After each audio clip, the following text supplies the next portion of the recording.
Bienvenue sur Rencontres avec l'Histoire. Aujourd'hui, nous avons l'honneur exceptionnel de recevoir Edward Ritz-Śmigły, ancien maréchal de Pologne et commandant en chef des forces armées lors de l'invasion de la Pologne. Maréchal, en septembre 1939, la Pologne est attaquée par deux puissances colossales, l'Allemagne nazie à l'ouest et l'Union soviétique à l'est. Vous étiez aux commandes de l'armée polonaise. Pouvez-vous nous décrire vos premières pensées quand Varsovie a été bombardée? Ce jour-là, le 1er septembre 1939, restera gravé dans ma mémoire pour toujours. Les premières bombes sont tombées sur Varsovie, frappant la ville, tuant des civils innocents. C'était le début d'une tragédie inimaginable. J'ai vu des quartiers entiers détruits en quelques minutes, des familles brisées, des enfants pleurant dans les rues. Nous avions l'espoir que cette invasion ne durerait pas, que les Alliés interviendraient rapidement. Mais la réalité était bien plus sombre.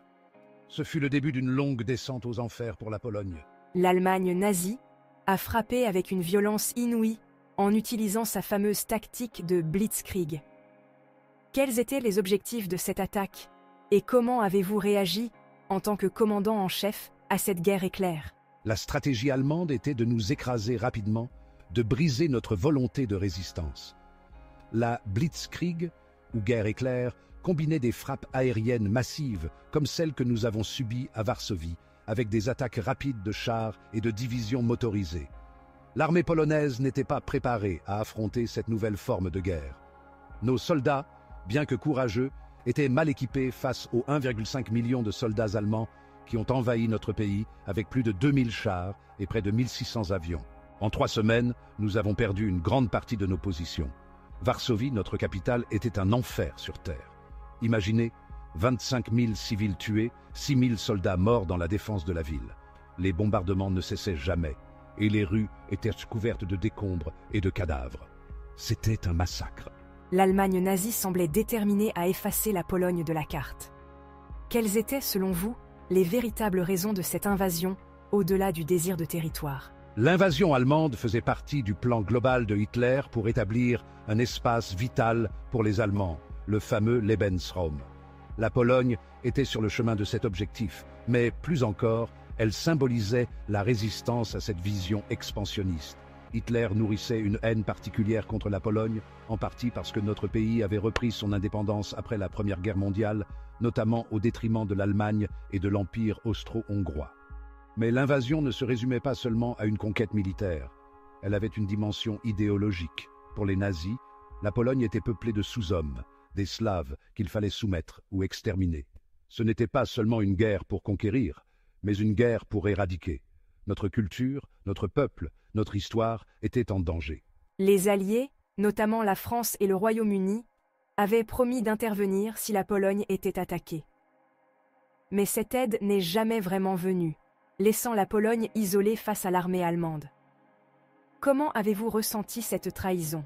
C'est une des plus grandes trahisons de l'histoire. Nous avions des pactes de défense mutuels avec la France et le Royaume-Uni. Ils avaient promis de lancer une offensive à l'ouest, de forcer Hitler à retirer ses troupes de Pologne. Mais cette offensive n'est jamais venue. Chaque jour qui passait, nous espérions voir les forces alliées en action. Nous avions le sentiment que, peut-être en résistant assez longtemps, ils interviendraient pour nous sauver. Mais ce fut un espoir vain. Je n'oublierai jamais le sentiment de désespoir qui a envahi le pays quand nous avons compris que nous étions seuls. Nos soldats se battaient avec une bravoure inouïe, mais face à la puissance de l'Allemagne, nous ne pouvions pas tenir éternellement.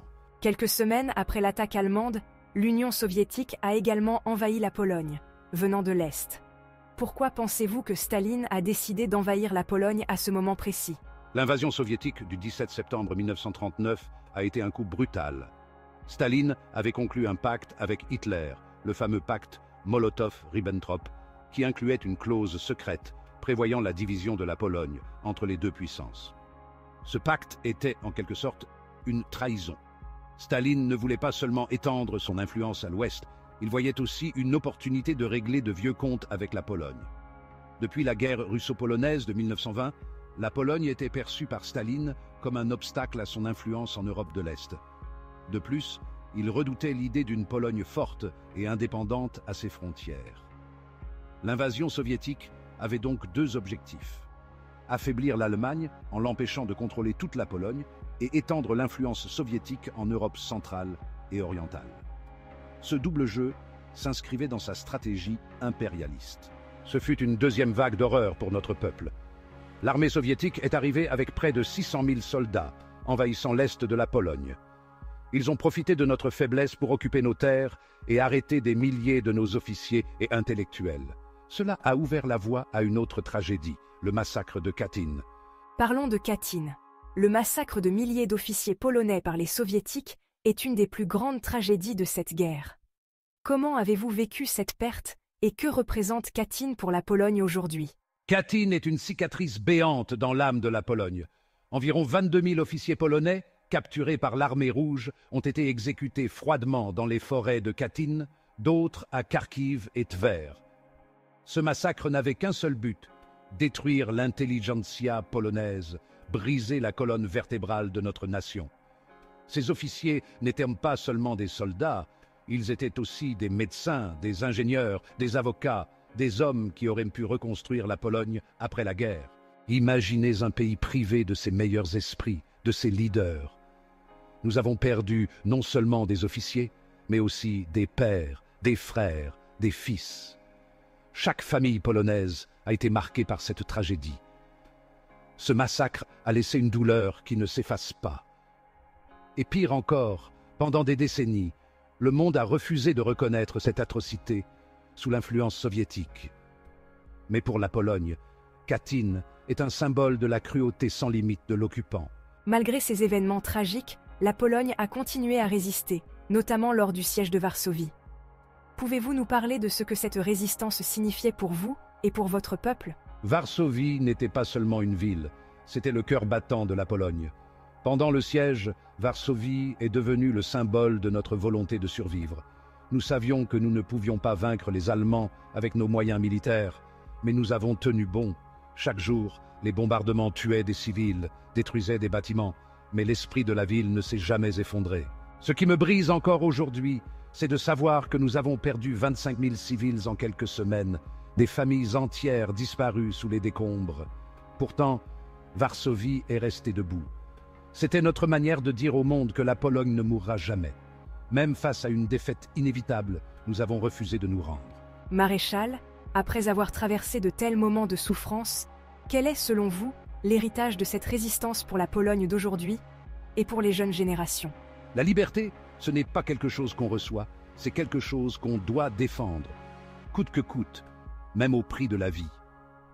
Pendant cette période, nous avons perdu tellement, des villes détruites, des milliers de vies sacrifiées, notre terre divisée. Mais nous avons gardé notre honneur et notre dignité. Katyn, Varsovie, ce ne sont pas seulement des symboles de douleur, ce sont aussi des symboles de résistance et de courage. Aux jeunes générations, je dirais, ne laissez jamais personne effacer votre histoire. Souvenez-vous de ceux qui ont sacrifié leur vie pour que vous puissiez vivre en liberté. Nous avons payé un prix terrible, mais nous n'avons jamais été vaincus. La Pologne est restée debout et elle continue de briller à travers ceux qui se battent encore pour la justice et la liberté. Merci beaucoup, Maréchal, pour ces mots empreints d'émotion et de sagesse. Vous nous avez rappelé que la Pologne, malgré les horreurs de la guerre, n'a jamais abandonné. Votre témoignage est un rappel puissant de l'importance de la mémoire et de la résilience.